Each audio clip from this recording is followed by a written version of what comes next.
आज के इस लेक्चर में हम ये देखेंगे कि एक्सीलरेटर मॉडल क्या है और interaction of multiplier and accelerator से इकोनॉमी में कैसे फ्लक्चुएशन आती है। इससे पहले एक लेक्चर में हमने ये पढ़ा था कि मल्टीप्लायर क्या है। तो multiplier is the number of times increase or change in national income due to initial change in investment। Multiplier क्या होता है, इसको K से डिनोट करते हैं and it is the ratio of change in national income to change in investment. For example, अगर किसी economy में इन्वेस्टमेंट में चेंज 100 मिलियन आए और उसकी वजह से नेशनल इनकम 300 मिलियन बढ़ जाए, तो मल्टीप्लायर क्या है? Multiplier is the three. Three is the value जो कि इन्वेस्टमेंट से मल्टीप्लाई होके नेशनल इनकम में चेंज ला रही है। एक्सेलरेटर मल्टीप्लायर के बिल्कुल अपोजिट है। मल्टीप्लायर में हम ये कहते हैं कि national income is the function of investment, कि जब इन्वेस्टमेंट बढ़ती है तो नेशनल इनकम बढ़ती है और सिर्फ नहीं बढ़ती, के टाइम्स बढ़ती है एंड द के इज द मल्टीप्लायर।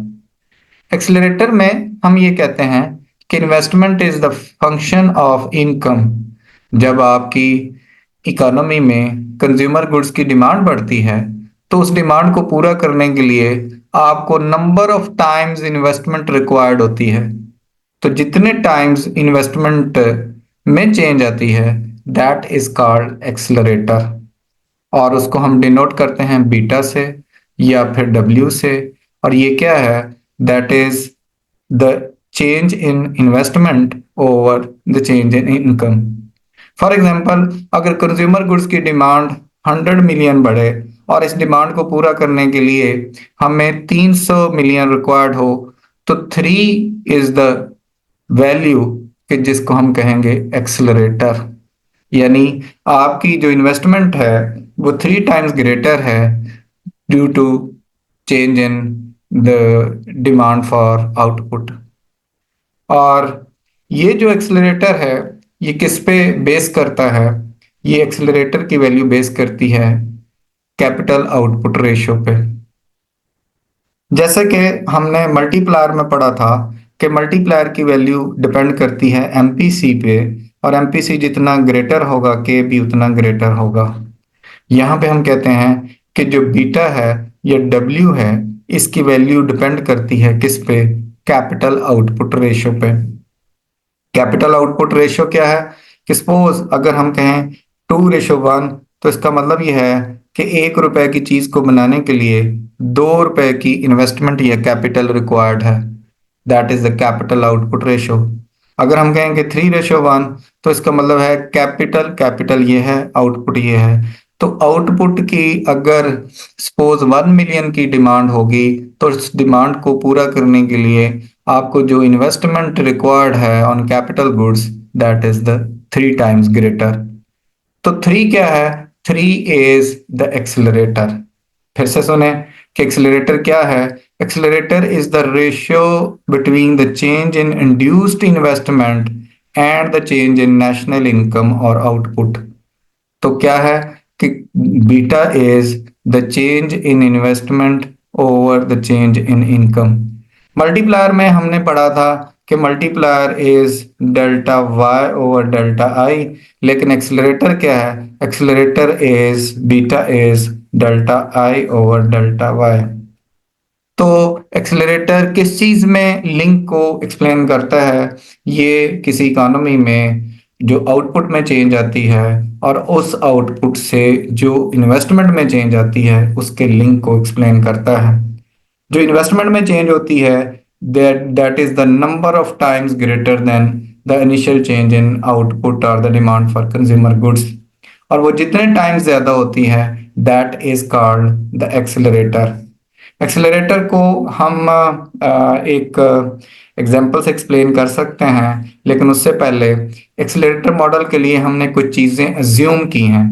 वो फैक्टर्स जो कि हमने कांस्टेंट अज्यूम कर लेते हैं किसी भी डिस्कशन में, उसको कहते हैं अजम्पशंस।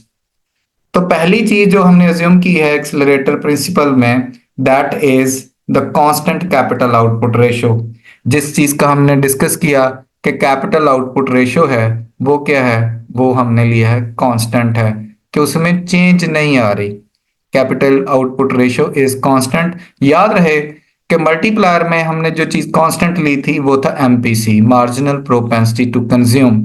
लेकिन एक्सेलरेटर मॉडल में हम क्या चीज कांस्टेंट ले रहे हैं? That is the capital output ratio.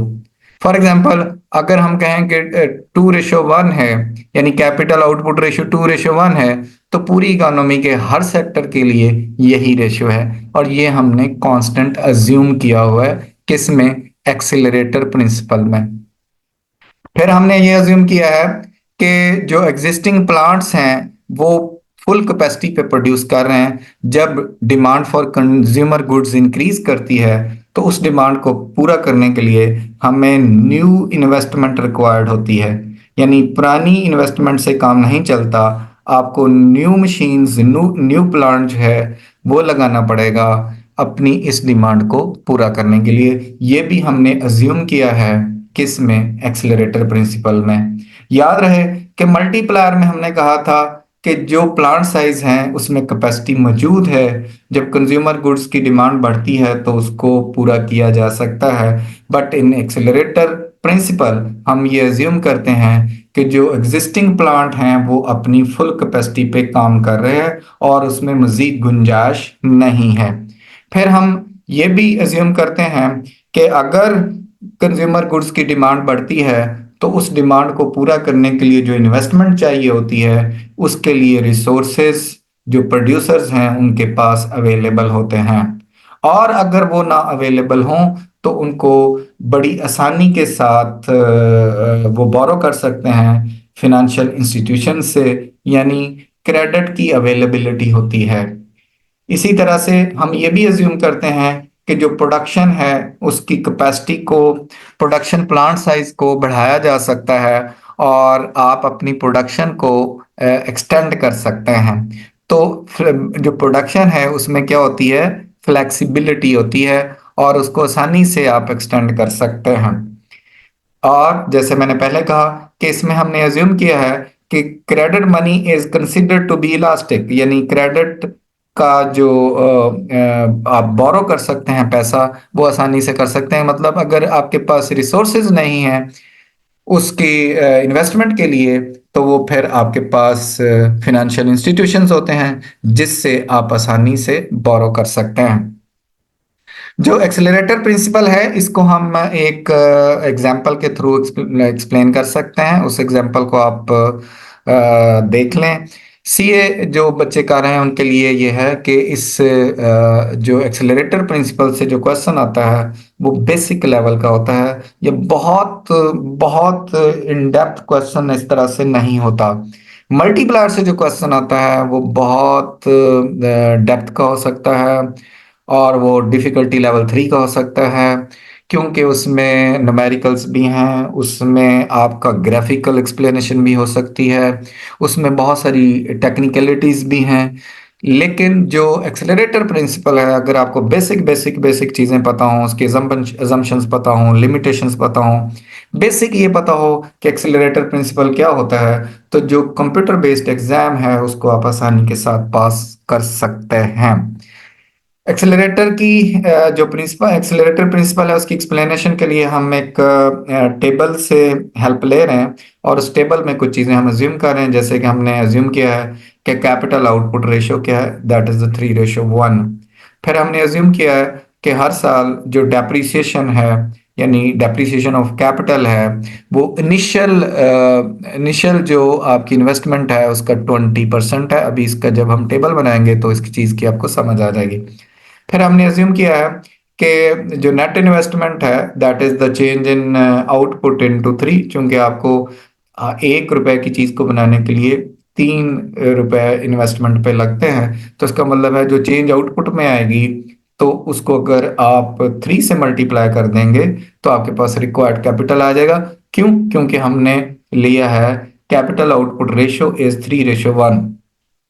अगर ये होता 4:1 तो हमने क्या करना था, जो चेंज है आउटपुट में उसको हमने 4 से मल्टीप्लाई कर देना था। अगर ये होता 2:1 तो हमने क्या करना था, जो चेंज है आउटपुट में उसको हमने 2 से मल्टीप्लाई कर देना था। तो जो ग्रॉस इन्वेस्टमेंट होती है किसी इकोनॉमी में, that is the sum of new investment plus depreciation of capital, या जिसको आप रिप्लेसमेंट कॉस्ट भी कह सकते हैं। ये हमने टाइप्स ऑफ इन्वेस्टमेंट के एक टॉपिक में इसको हमने देखा था कि ये क्या होता है। अगर आपको दोबारा से उसको देखना हो जाके तो आप देख सकते हो कि ग्रॉस इन्वेस्टमेंट क्या होती है, और न्यू इन्वेस्टमेंट या जो है वो क्या होती है, नेट इन्वेस्टमेंट जिसको आप कहते हो, इसको आप नेट इन्वेस्टमेंट भी कह सकते हैं, जो न्यू इन्वेस्टमेंट होती है। तो नेट इन्वेस्टमेंट क्या होती है, ग्रॉस क्या होती है, ये टाइप्स ऑफ इन्वेस्टमेंट में हमने इसको देखा था। ये एक टेबल है कि जिससे हम एक्सेलरेटर प्रिंसिपल को एक्सप्लेन कर सकते हैं। ये पहला जो कॉलम है ये डिमांड फॉर कंज्यूमर गुड्स है, जिसमें हमने टी पीरियड में इसको 100 लिया है, फिर इसको पीरियड 1 में 100 लिया, फिर 130, फिर 150, 160, फिर सेम लिया, फिर इसको डिक्लाइन किया। इसका कोई पैटर्न नहीं होता कि जिसको आप कहेंगे जी ये पहले इस रेट से बढ़ेगा फिर इस रेट से बढ़ेगा, ऐसा कुछ नहीं है। इसको आप बढ़ा सकते हो, डिक्लाइन कर सकते हो। एक्चुअली हमने इसके साथ इन्वेस्टमेंट का जो है लिंक है, रिलेशनशिप है, वो शो कराना है। सेकंड कॉलम में रिक्वायर्ड स्टॉक ऑफ कैपिटल लिया है, तो जैसे हमने अभी बोला कि इसमें हमने कैपिटल आउटपुट रेशियो इस एग्जांपल के लिए 3:1, तो इसका मतलब है 1 रुपए की चीज को बनाने के लिए 3 रुपीज की इन्वेस्टमेंट रिक्वायर्ड है। तो 100 चीजों को, 100 रुपए की गुड्स की डिमांड को पूरा करने के लिए आपको इन्वेस्टमेंट कितनी चाहिए, 300, then 300, then 30, 3 3 9, 390, 450 and so on, इस तरह से बनता जाएगा। फिर हमने अज्यूम किया है कि डेप्रिसिएशन ऑफ कैपिटल जो है वो आपके इनिशियल पीरियड का 20% है, तो उसका हम 20% कैलकुलेट कर लेंगे, दैट वुड बी 60। फिर हमने कहा कि नेट और न्यू इन्वेस्टमेंट क्या होती है, तो इसमें जो चेंज आएगी वो न्यू इन्वेस्टमेंट होगी। ग्रॉस क्या होती है, डेप्रिसिएशन और नेट को अगर हम ऐड कर दें तो वो ग्रॉस इन्वेस्टमेंट होगी। तो ये टेबल जो है वो इसको हम जो एक्सेलरेटर प्रिंसिपल को एक्सप्लेन करने के लिए यूज कर सकते हैं। जैसे कि ये देखें, जैसे हमारा 100 आउटपुट की डिमांड थी तो उसको पूरा करने के लिए 300 चाहिए। ये 300 कैसे आया, हमने इसको 3 से मल्टीप्लाई कर दिया। अगर कैपिटल आउटपुट रेशियो अगर होती सपोज 2:1 तो हम इसको 2 से मल्टीप्लाई कर देते। अगर होती 4:1 तो हम 4 से मल्टीप्लाई कर देते। तो यहाँ पे हमने सपोज क्या किया, 3, तो हमने इस कॉलम के लिए हर वैल्यू को 3 से मल्टीप्लाई करते गए, 3 से मल्टीप्लाई किया। तो ये 390 आ गया, 450 आ गया, 480, 480, 450, 360, इस तरह से ये वैल्यूज आती गई। हमने कहा कि जो पहले पीरियड का जो 20% है वो डेप्रिसिएशन है, तो जीरो पीरियड कंसिडर नहीं होता, तो इसलिए हमने पीरियड 1 में ले लिया कि इसका जो है वो 20% ऑफ दिस 300 इज 60। तो कैसे हमने कैलकुलेट किया कि 20% ऑफ 300, तो ये आपके पास आ गया 60, एंड देन 60, 60, 60, इस तरह से ये आ गया। अगर हम इसको इनिशियल पीरियड के बजाय हर पीरियड का या प्रीवियस पीरियड के लिए यूज कर लेते तो फिर क्या होना था, जो पीरियड चल रहा था उसके प्रीवियस की 20% हमने लेना था। लेकिन इस टेबल को एक्सप्लेन करने के लिए हमने ये सपोज किया है कि जो आपकी इनिशियल वैल्यू है उसका 20% रहेगा, तो इसलिए हमने ये सारी वैल्यूज क्या आ गई, 60, 60, 60। अगर इसको हम ये कहते हैं कि जी प्रीवियस पीरियड का आएगा, तो इस पीरियड में तो इसका आता, इस पीरियड में इसका आता 20% उसी तरह से। ठीक हो गया। इस तरह से नेट इन्वेस्टमेंट कैसे आ गई, नेट इन्वेस्टमेंट होता है कि जो आपका रिक्वायर्ड कैपिटल था उसमें जो चेंज आई उसको हम कहेंगे नेट इन्वेस्टमेंट। तो इसमें कितनी चेंज थी, इसमें यहाँ पे कोई चेंज नहीं है। फिर यहाँ पे कितनी चेंज थी, 90 की। फिर यहाँ पे कितनी चेंज थी, 60 की। फिर यहाँ पे कितनी चेंज थी, 30 की। फिर यहाँ पे क्या चेंज थी, कोई चेंज नहीं, जीरो आ गया। फिर यहाँ पे क्या चेंज थी, -30 की। 450 -480 that is -30, and so on. या फिर आप क्या करें कि इसमें जो चेंज है, जैसे कि इसमें चेंज कितनी थी, 30 की, तो 30 × 3 किया हमने, तो 30 × 3 करके ये आपके पास आ गया 90, इस तरह से भी लिख सकते हैं आपको। फिर ग्रॉस इन्वेस्टमेंट कैसे आती है, that is the sum of depreciation of capital and the net investment. तो अगर इसको आप नेट इन्वेस्टमेंट में डेप्रिसिएशन ऑफ कैपिटल को ऐड करें तो वो ग्रॉस आ जाती है।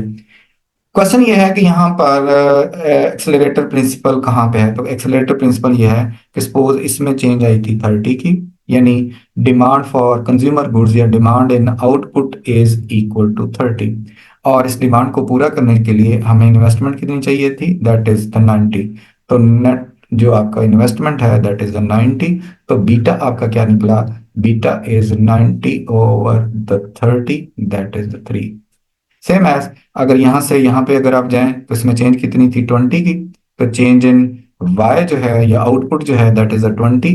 और इस 20 को पूरा करने के लिए आपकी इन्वेस्टमेंट कितनी चाहिए, 60 की। तो चेंज इन आई क्या है, दैट इज द 60।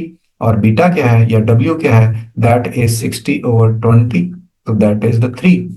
तो यहां पर जो एक्सीलरेटर प्रिंसिपल की वैल्यू क्या है, वो है 3। सेम एज हम ग्रॉस इन्वेस्टमेंट को भी बता सकते हैं कि जैसे जैसे आपकी आउटपुट इंक्रीज कर रही है तो ग्रॉस इन्वेस्टमेंट में भी एक डायरेक्ट रिलेशन है। इस तरह से जो एक्सेलरेटर प्रिंसिपल है उसका कोई क्वेश्चन अगर आपको सपोज कुछ छोटा सा न्यूमेरिकल बहुत ही कोई बेसिक सा अगर आ जाए तो आप बता सकते हो। सपोज आपको दिया हो कि ये जो आपकी अ, ये दो चीजें गिवन हैं, डेल्टा वाई और डेल्टा आई, और जो एक्सेलरेटर प्रिंसिपल कितना होगा तो आप बता सकते हो। या आपसे ये कहा गया हो कि आप रिक्वायर्ड स्टॉक ऑफ कैपिटल अगर कितना होगा, मिसिंग वैल्यूज हो और कैपिटल आउटपुट रेशियो जो है वो गिवन हो, तो आप इसको कैलकुलेट कर सकते हैं। बहुत आसानी के साथ क्वेश्चन कर सकते हैं आप एक्सेलरेटर प्रिंसिपल का। लेकिन जैसे मैंने पहले भी बताया कि मल्टीप्लायर के जो टॉपिक है उसको आपने बहुत डिटेल में देखना है। उसमें क्वेश्चन जो है वो डिफिकल्टी लेवल 3 का भी आ सकता है। ठीक है। इस सारे एक्सेलरेटर प्रिंसिपल में लिमिटेशंस क्या थी, लिमिटेशंस ऐसे फैक्टर्स होते हैं जिससे किसी थ्योरी की जो इफेक्टिवनेस है वो कम हो जाती है। तो इसमें हमने अज्यूम किया था कि कैपिटल आउटपुट रेशियो कांस्टेंट होती है, लेकिन एक्चुअल ऐसा नहीं होता। डिफरेंट जो सेक्टर्स हैं इकोनॉमी में उसके डिफरेंट सेक्टर्स में कैपिटल आउटपुट रेशियो डिफरेंट हो सकती है। तो ये जो हमने कांस्टेंट चीज अज्यूम की हुई है आमतौर पे इन रियलिटी में ये कांस्टेंट नहीं होती। इसी तरह से हमने अज्यूम किया है कि ये बड़ा स्मूथ प्रोसेस है। तो जैसे हमने मल्टीप्लायर में कहा था कि टाइम लैग्स होते हैं, फौरी उसका नहीं हो सकता। मसलन ऐसा नहीं होता कि इधर से आपने कहा कि चेंज इन वाई आया है जी 30, और 30 के लिए आपको इन्वेस्टमेंट चाहिए सपोज 90 बिलियन की, मिलियन की। तो आपने दूसरे ही दिन आके अपना प्लांट जो है वो नया प्लांट जो है वो शुरू कर लिया। तो ऐसा नहीं होता। आप पहले उसके लिए देखेंगे, उसकी फिजिबिलिटी बनाएंगे, फिर उसके लिए जितनी मशीन्स होंगी उसके लिए ऑर्डर देंगे, ये भी देखेंगे कि ये जो डिमांड बढ़ी है ये टेम्परेरी है या परमानेंट है। अगर टेम्परेरी डिमांड होगी तो उसको आप इग्नोर करेंगे। समटाइम्स आपकी चीज़ की डिमांड बढ़ जाती है किसी खास फेस्टिवल में, जैसे ईद के दिनों में चीज़ों की डिमांड बढ़ जाती है। तो उसके लिए ऐसा नहीं होता कि आप अपना एक नया प्लांट साइज कर लगा लें, अपनी प्रोडक्शन कैपेसिटी को बढ़ा लें, ऐसा कुछ नहीं होता। आप पिछले प्लांट साइज से ही गुजारा करने की कोशिश करते हैं। फिर हमने ज्यूम किया था कि जो पिछला प्लांट साइज है वो अपनी फुल कैपेसिटी पे काम कर रहा होता है, लेकिन इन रियलिटी ऐसा नहीं होता। उसमें स्पेयर कैपेसिटी होती है जिसको आप पहले यूटिलाइज करते हो। फिर हमने अज्यूम किया है कि क्रेडिट बहुत आसानी से अवेलेबल होता है। तो इन रियलिटी जो क्रेडिट होता है वो आसानी से अवेलेबल नहीं होता। लोगों के पास सिक्योरिटीज नहीं होती, क्रेडिट आसानी से अवेलेबल नहीं होता। फिर जैसे मैंने पहले बताया कि ऐसा भी होता है कि जिस बेस पर आप ये सारा काम कर रहे होते हो वो डिमांड ही टेम्परेरी होती है, वो परमानेंट नहीं होती। ये था हमारा एक्सेलरेटर प्रिंसिपल। और आज के ही टॉपिक में अब हम देखेंगे कि interaction of multiplier and accelerator क्या होता है। Interaction of multiplier and accelerator को समझने से पहले आपको एक और चीज का पता होना चाहिए, that is the trade cycle और द बिजनेस साइकिल। ये ट्रेड साइकिल क्या होता है, ये बिजनेस साइकिल क्या होता है। There is always ups and downs in the economy. जो इकोनॉमी में हर वक्त कोई ना कोई फ्लक्चुएशन रहती है, और उसको अगर हम उस फ्लक्चुएशन को हम डिफरेंट फेजेस में डिवाइड करें तो उसके 4 फेजेस बनते हैं। और ये 4 फेजेस जो हैं वो कलेक्टिवली क्या कहलाते हैं, that is called the business cycle और द ट्रेड साइकिल। वो फेजेस कौन कौन से होते हैं, जैसे बूम होता है, फिर आपकी रिसेशन होती है, फिर इसमें डिप्रेशन होता है, और फिर जो है वो रिकवरी होती है। कलेक्टिवली कलेक्टिवली इन चारों फेजेस को क्या कहते हैं, that is the business cycle. अब इस जो इंट्रोडक्शन का इस interaction of multiplier and accelerator से क्या ताल्लुक है। तो बहुत सारी थेरीज हैं कि ये जो ट्रेड साइकिल है इस ये क्यों होता है, ये फ्लक्चुएशन क्यों होती है किसी भी इकोनॉमी में। तो उसके लिए अच्छा, ये ट्रेड साइकिल में हम हॉरिजॉन्टल एक्सेस पे टाइम और वर्टिकल एक्सेस पे आमतौर पर जीडीपी या एम्प्लॉयमेंट, इस तरह से जो इकोनॉमिक इंडिकेटर्स हैं उसको लेते हैं।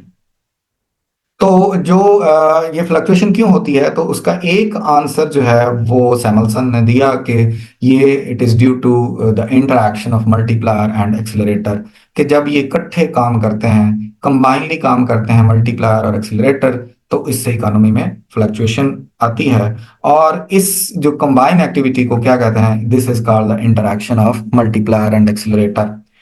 फिर से मल्टीप्लायर क्या होता है, मल्टीप्लायर ये होता है कि जब हम कहें कि इन्वेस्टमेंट में चेंज आती है, अगर हम उसको पॉजिटिव चेंज कहें कि अगर इन्वेस्टमेंट बढ़ती है तो उससे नेशनल इनकम बढ़ती है, सिर्फ नहीं बढ़ती, कई टाइम्स बढ़ती है।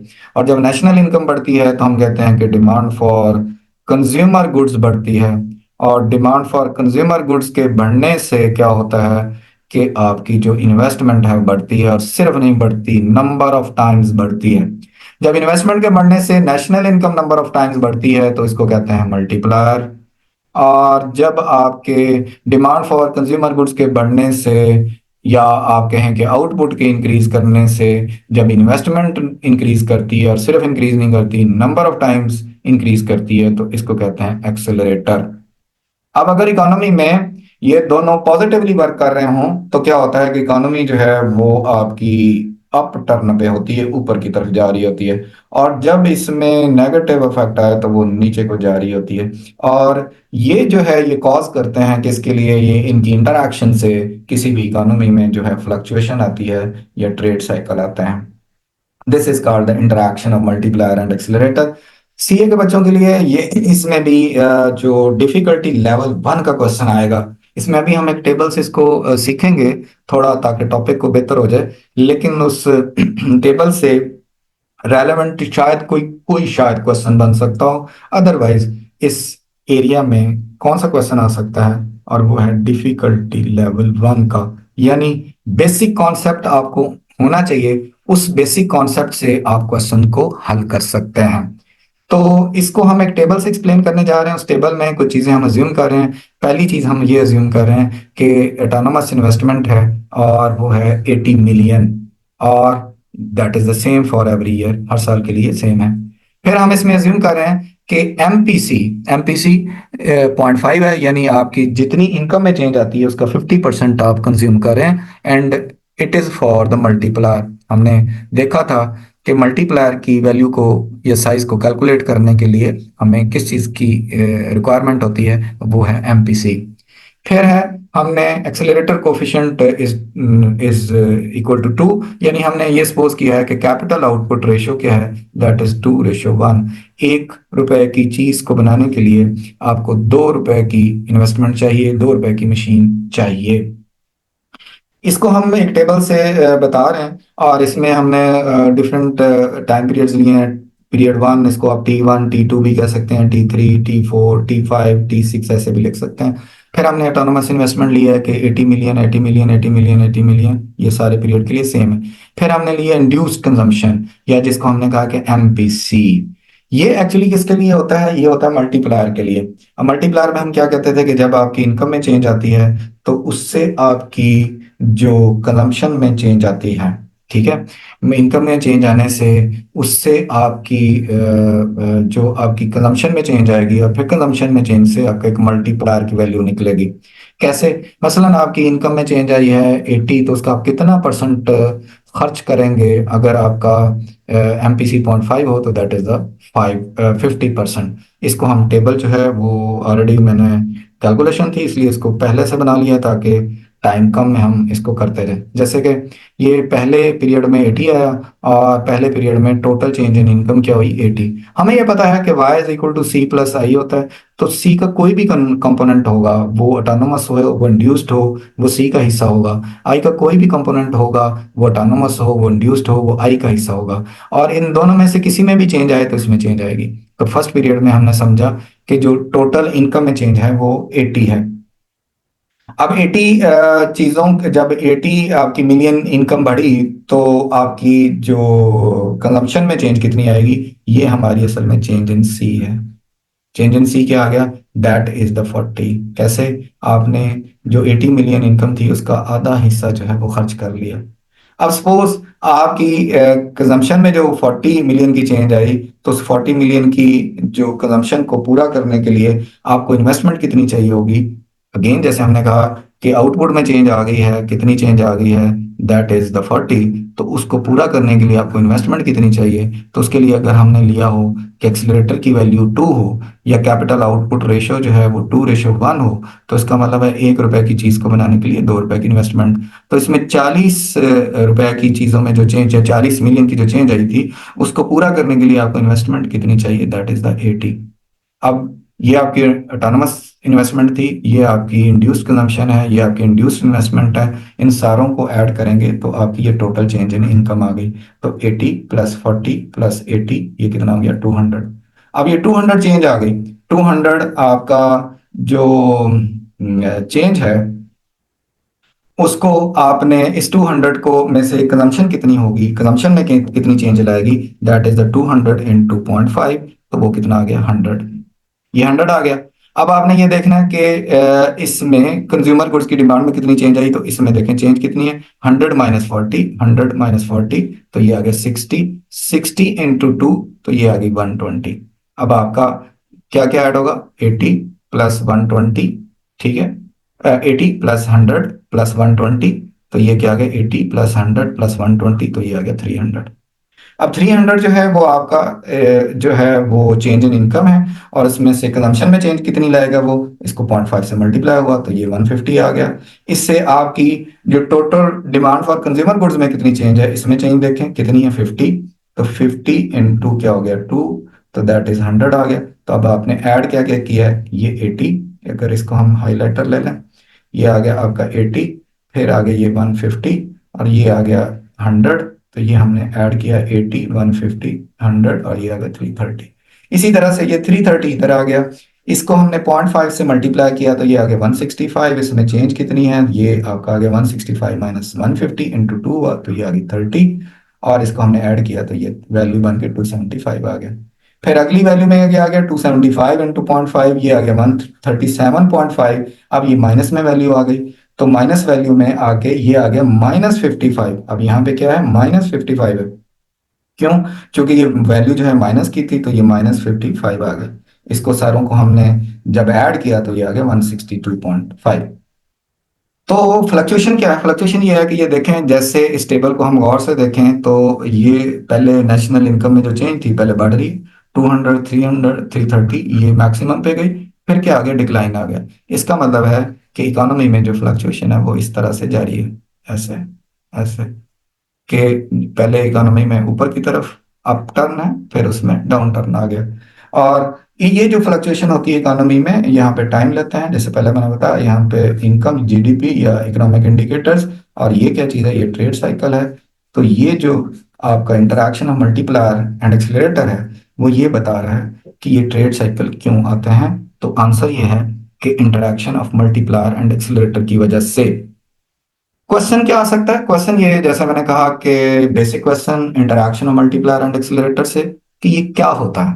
तो आप ये बताएंगे कि मल्टीप्लायर ये है, एक्सीलरेटर ये है, या दोनों पॉजिटिवली वर्क करते हैं तो इकोनॉमी में अप टर्न आता है, और जब नेगेटिवली वर्क करते हैं तो वो डाउन टर्न आता है, और इन दोनों के कंबाइन एक्टिविटी से एक फ्लक्चुएशन आती है।